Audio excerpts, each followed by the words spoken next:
On le sait là, que dans le monde, ça va pas toujours bien. Mais des fois, ça, j'aime ça. Prendre un pas de recul et regarder ce qu'on nomme en anglais comme étant le big picture, la grosse image. Et ça, on le fait de moins en moins, je pense. Mais c'est important de le faire. Et notre chroniqueur, Vincent Gelozo, a souvent cette approche-là, de dire attention, et c'est ce qui fait que souvent je mentionne qu'il est très positif, que c'est quelqu'un qui... Et il me fait du bien. Vincent Gelozo, professeur à George Mason University, économiste senior à l'Institut économique de Montréal. Et là, monsieur Gelozo, il me l'a donné en plus la bonne prononciation italienne. Gelozo. C'est correct, Vincent? Oui, c'est exactement parfait. J'aime ça, avoir le bon ton avec le bon accent. Quand on prend des pas de recul, puis c'est important de le faire, des fois, on réalise que, bon, ça va peut-être pas bien. On est peut-être dans une fenêtre déplaisante. Peut-être qu'on est dans un cycle pas le fun. Mais des fois, c'est important de regarder la forêt. Hein? Écoute, c'est peut-être la meilleure manière de le dire, qu'il y a une tentation naturelle chez l'être humain de vouloir porter trop d'attention à ce qui est négatif, particulièrement de regarder les choses qui sont extrêmes et visibles.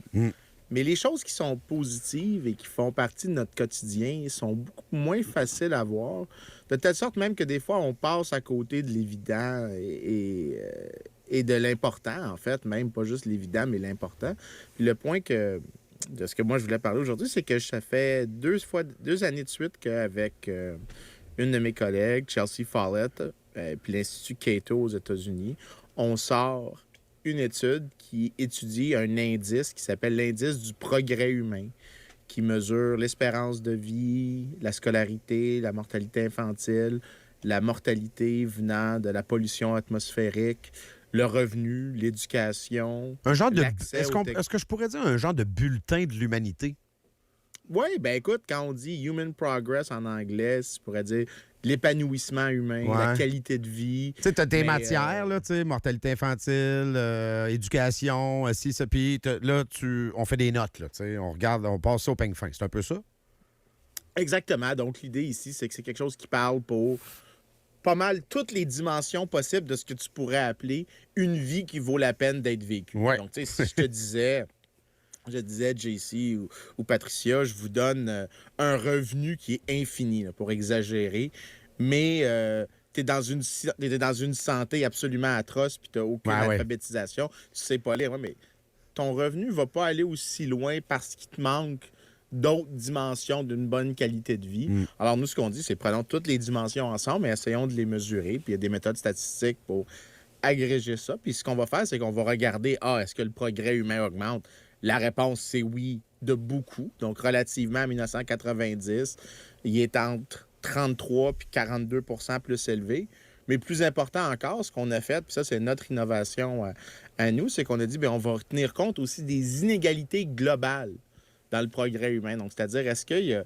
Tu peux avoir une haute moyenne, donc un score qui est important sur Terre, mais juste parce qu'il y a les États-Unis qui tirent tout le monde. Ouais. Ben nous, ce qu'on fait, c'est qu'on a dit, ben on va regarder aussi, on va tenir compte des inégalités, puis on va regarder si les inégalités de bien-être humain ont diminué. Puis la réponse, c'est oui. En fait, les inégalités de bien-être humain, là, tu prends ça, cette mesure-là, elles ont baissé depuis les années 1990 et elles ont quand même baissé de beaucoup, là. Donc, on le sait qu'il y a des endroits que c'est pire. T'sais, c'est indéniable, on regarde l'actualité, puis on le sait que, bon, probablement, mettons que si on prend l'Ukraine, la qualité de vie globale, c'est pas amélioré, dans les 3 dernières années. Mais toi, tu prends la planète, tu dis oui, mais on contrebalance. Il y a d'autres endroits où ça va beaucoup mieux. Je comprends qu'on aimerait ça que ça aille bien partout en même temps. Mais c'est une espèce de, comment je dirais, un tableau global, pour dire l'humanité en tant que telle, elle est sur le bon chemin. C'est un peu ça. Là. Oui. Peut-être une autre manière de le dire, c'est que la personne moyenne sur Terre, puis ça veut dire une personne, pour mettre les gens en tête, là, la personne moyenne sur Terre a fait à peu près 17 000 par année. Ça nous confronte à notre réalité de choyer. Là. On comprend on est plus riche que le reste. Là. C'est ça. Puis il n'y a aucun pays européen qui arrive dans ça. Donc, tu sais, mais t'es pas dans les pays les plus pauvres sur Terre, t'es pas mal au milieu. Tu peux penser à un pays par exemple, en voie de développement, le Pakistan serait proche de ça. Fait que, tu sais, tu te dirais pas que c'est la personne incroyable. C'est pas un niveau de vie exceptionnel. On parle à peu près 17 000 16 à 17 000 par année. Donc, la personne moyenne sur Terre, elle est dramatiquement en meilleures conditions aujourd'hui. Donc, elle vit plus longtemps. Ses enfants ont plus de chances de survie. Sa nutrition est nettement supérieure. Ses enfants, particulièrement s'il a des filles, vont aller plus longtemps, vont aller à l'école et peut-être même aller plus longtemps à l'école que si elles y allaient, elles vont y aller plus longtemps. Il a accès à l'Internet. Il est plus politiquement libre qu'il l'était par le passé et son revenu est beaucoup plus élevé. Donc, sur toutes les dimensions, en fait, il y a eu des progrès et même les progrès sont plus forts dans les pays les plus pauvres. Donc, celui qui est, on parlait de la moyenne, mais si tu prends, disons, ben, est-ce que la personne qui était au bas de l'échelle, donc tu prends quelqu'un, disons, dans un pays pauvre comme en 1990, tu pourrais tenir compte de l'Inde comme étant un pays particulièrement pauvre. Mais l'Inde a eu beaucoup de croissance économique depuis les années 90. La scolarisation a augmenté, l'espérance de vie a augmenté, la survie des enfants a augmenté, la qualité de la nutrition a augmenté, l'accès à la technologie de l'information a augmenté. Donc, tu prends tout ça, puis ce que tu as, c'est que tu réalises que sur Terre, non seulement la qualité de vie s'est améliorée, mais elle s'est améliorée particulièrement plus vite pour les plus pauvres. Il y a, puis je te l'ai dit, puis je mentionne, je ne l'ai pas lu au complet, mais je vais le lire parce qu'il y a vraiment de l'info. D'ailleurs, pour ceux qui s'intéressent, là, cato.org, cato.org, vous retrouvez cette étude-là sur le site de l'Institut Cato.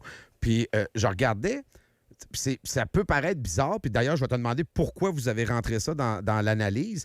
L'utilisation du mot inégalité, tu sais, qui a vraiment explosé dans nos langages à partir de 1954. Pourquoi, hein? Pourquoi on ne parlait pas de ça avant? Pourquoi c'est devenu une espèce de trend? C'est quoi l'utilité de ça dans votre recherche? En fait, je pense qu'il y a beaucoup de gens qui se soucient de est-ce que la croissance est partagée également. Mais il y a cette espèce de tentative qui est récurrente, qui est frustrante. Et en fait, il y avait une belle émission d'une clip au 98.5 à Montréal, où on avait une chroniqueuse, puis j'utilise le mot généreusement ici, qui s'insurge des inégalités. Mais c'était définitivement des inégalités à l'intérieur des sociétés riches. Ouais. Alors que quand tu regardes globalement, donc tu prends les individus sur Terre, sur l'entièreté de la planète, les inégalités sur l'entièreté de la planète ont diminué. Et c'est comme si le point qu'on essaie de faire en disant, c'est que les gens se trompent. Les gens pensent que l'inégalité est en marche, là, que plus ça va, plus on est pénalisé par les inégalités, alors que ta recherche démontre que globalement, on est en explosion depuis longtemps. Là. Oui, puis non seulement ça, mais les inégalités que les gens se soucient quand tu regardes... nous, ce qu'on dit, c'est qu'il faut que tu regardes tous les individus sur Terre. Il n'y a aucune raison que tu devrais dire que... Je sais que je vais irriter quelques nationalistes ici, mais il n'y a aucune raison pour dire que les Québécois comptent plus ou moins qu'une personne au Nigeria. Si on veut regarder les inégalités globales, il faut regarder global, donc pas juste à l'intérieur du Québec. Mais quand on regarde, il faut tenir compte de ça. Mais en plus, nous, ce qu'on souligne dans l'étude, c'est non seulement que les inégalités sur plusieurs indicateurs ont diminué, notamment, comme je mentionnais, l'espérance de vie. Donc, les gens, ceux qui ont eu les plus grands gains d'espérance de vie, c'est ceux qui allaient mourir très tôt avant, qui étaient plus exposés à des maladies nutritionnelles, à des maladies de pauvreté. Et c'est eux qui ont eu des grands gains et qui ont rattrapé de beaucoup les pays développés en la matière. Et l'autre chose qu'on souligne, c'est que même à l'intérieur des pays riches, les inégalités n'augmentent pas tant que ça. La seule inégalité qui augmente beaucoup, c'est l'inégalité de revenus. C'est le cas, par exemple, aux États-Unis. Là, il y a un débat à avoir sur à quel point elle augmente. Par contre, les inégalités sur l'espérance de vie aux États-Unis, au Canada, en France, en Grande-Bretagne, elles diminuent. Les inégalités d'éducation, donc le nombre d'années de scolarité qui sont complétées, est-ce que les inégalités augmentent? Non, elles diminuent dans les pays développés. Est-ce que la mortalité infantile, il y a une convergence entre les plus pauvres et les plus riches? Oui, on trouve que la mortalité infantile est mieux distribuée qu'avant. Avant, c'était une personne riche, tu avais des très bonnes chances que ton enfant à toi survive relativement à une personne pauvre. Aujourd'hui, il n'y a plus vraiment une très grande différence entre les deux. Ouais. L'accès à des technologies nouvelles est pas mal le même pour, surtout les technologies de l'information pour les plus pauvres. Donc, l'idée que il y a, une inégalité rampante sur Terre n'est pas soutenable pour l'entièreté de la planète, mais même à l'intérieur des sociétés où est-ce qu'on pense que c'est évident que les inégalités augmentent, il y a plusieurs aspects des inégalités plusieurs dimensions d'inégalités qui sont en fait en baisse. Et c'est peut-être le temps qu'on comprenne que la vraie chose qu'on devrait regarder, c'est vraiment le progrès humain le plus largement défini pour tenir compte de toutes les dimensions. Et là, arrêter de faire une sorte de catastrophisme qui est très ambiant, par exemple, sur les ondes de certaines émissions montréalaises. Ben, justement, parlons-en de certaines émissions montréalaises. D'ailleurs, salut, c'est Patricia. Comment ça va, Patricia n'est pas là. Patricia n'est pas là aujourd'hui. Bon, un petit salut, problème de Patricia. voix. J'allais dire, il faut que tu arrêtes de fumer. Ben oui, lâche les martaines. Moi, c'est 2 paquets à me lever le matin puis du scotch. Ça me garde en forme. Écoute, il faut commencer la journée en force. Tu as parlé tantôt de la répartition des revenus et de l'inégalité dans les revenus. J'entends souvent de la part de certains chroniqueurs, certains analystes politiques, le coefficient de Gini. Est-ce que c'est une bonne mesure pour mesurer la santé d'un peuple? Oui, ben, pour mesurer les inégalités, oui, c'est une très bonne mesure. C'est même la mesure la plus standard. Il y en a d'autres que moi, j'aime un petit peu mieux. Peut-être le définir, là, c'est quoi le coefficient de Gini? Ben, en gros, cette mesure-là, ce que ça dit, c'est que tu prends tout le monde, tu les mets en ligne, mais tu les mets en ligne selon est-ce que c'est du plus pauvre au plus riche. Et là, tu dis, est-ce que le premier pourcent des individus a 1 % des revenus? Ouais, okay. Est-ce que le prochain pourcent, il y a aussi 1 % des revenus? Et l'idée, c'est que si le premier pourcent, il y a 1 % des revenus, puis le dernier pourcent, il y a aussi 1 % des revenus, tu as une société parfaitement égalitaire. Mais si seulement toutes les autres personnes ont 0, mais le dernier gars, il a tous les revenus, bien là, tu as une société parfaitement inégalitaire. Fait que c'est une mesure qui est entre 0 et 1. Puis si c'est 1, c'est parfaite inégalité. Puis si c'est 0, c'est parfaite égalité. Ce qui est théoriquement impossible. Oui, c'est théoriquement pas mal impossible. Pratiquement, c'est impossible. Ouais. Théoriquement, c'est possible, mais pratiquement, on n'en a jamais vu des 1 et des 0. Mais tu peux avoir des traits, tu peux avoir beaucoup de variances entre les deux pôles ici. Mais c'est très communément utilisé. Fait que si vous allez sur le site de Statistique Canada, vous pouvez chercher ça, vous allez pouvoir le trouver.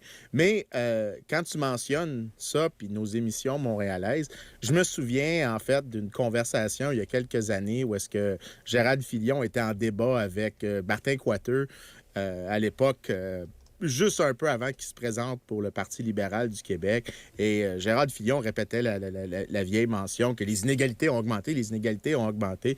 Et Martin, dans toute sa sagesse et son verbe très calme, très posé, dit, bien, si tu vas prendre les données de Statistique Canada, puis tu prends les inégalités de revenus après taxes et impôts, il n'y a aucun changement depuis 1976. Ouais, je l'ai toujours dit, le problème, c'est taxes et impôts. Ben, c'est parce que c'est une redistribution qui se fait, mais quand tu tiens compte du rôle redistributif de l'État, il n'y a pas eu d'augmentation des inégalités au Canada depuis les années 70. L'idée qu'il y a une augmentation des inégalités, c'est seulement avant taxes et impôts et transferts qui sont faits aux individus. Puis là, il y a plein de facteurs qui peuvent contribuer à expliquer ça. Mais ça veut dire que dans la consommation, dans la qualité de vie à la fin de la journée, ce que les gens peuvent consommer, il n'y a pas eu d'augmentation d'inégalité au Canada depuis les années 70. Là. Wow! Malgré les crises économiques, malgré les conflits, peu importe. Il y a des soubresauts, mais la tendance de long terme est très, très plate. Et ça, encore une fois, c'est très important de souligner. Ça, c'est ce qu'on appelle le revenu post-taxe. Ça veut dire après que l'État t'aille donné tes transferts puis après que tu aies payé tes impôts. Okay? Donc, tu tiens compte de la redistribution qui est faite par la fiscalité. Ouais. La seule place qu'il y a une augmentation des inégalités, c'est avant impôts et transferts. Ouais. Et même là, l'augmentation est très concentrée dans 1 ou 2 décennies avec une stabilité par la suite. Donc, c'est l'idée ici d'une sorte d'inégalité rampante est un peu tronquée.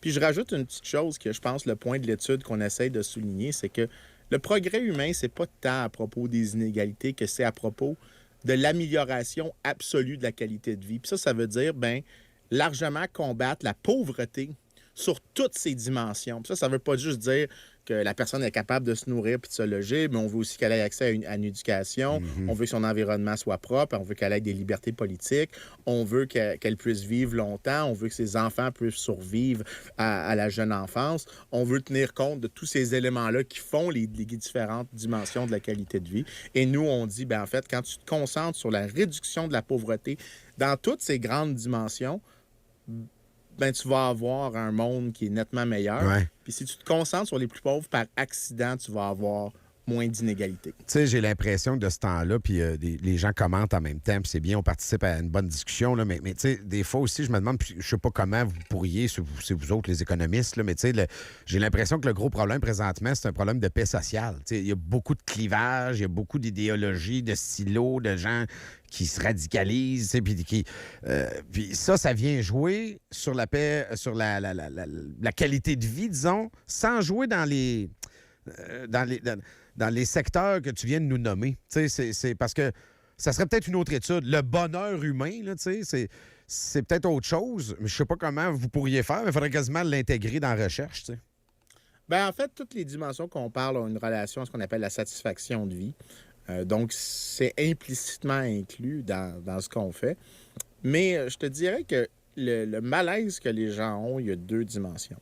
La première, c'est qu'il y a des médias sensationnalistes qui constamment essayent de mettre en tête aux gens il y a un danger. Qu'il y a un danger. Et c'est très différent de dire qu'il y a un danger que de dire qu'il y a des problèmes qu'on doit régler, mais qui est tout à fait dans notre potentiel. Le deuxième, c'est que je pense qu'il y a peut-être une raison de s'inquiéter parce que le progrès peut ralentir. Le progrès n'est pas... c'est pas une certitude, le progrès. Il faut qu'on se rappelle que les gens ont confiance dans nos institutions dans la mesure que ces institutions-là se légitimisent en produisant des résultats qui améliorent. C'est là que je pense qu'il faut se dire, c'est quoi la vitesse d'amélioration qu'on peut avoir dans notre vrai potentiel? Puis qu'est-ce qu'on fait présentement pour empêcher ce potentiel-là de se réaliser? Ça, c'est, je pense, la meilleure conversation qu'on n'a pas, puis que beaucoup de gens ne veulent pas avoir, parce que souvent, ça porte des gens tant à gauche qu'à droite dans des positions qui sont un peu inconfortables pour eux, parce qu'ils doivent admettre certaines choses qu'ils font ou qui défendent, qui peuvent avoir des aspects plus pervers. Merci, Vincent. C'est de l'économie, de la philosophie, c'est tout ça en même temps. C'est Vincent, je lâche ça. C'est toujours un plaisir. Salut, bye.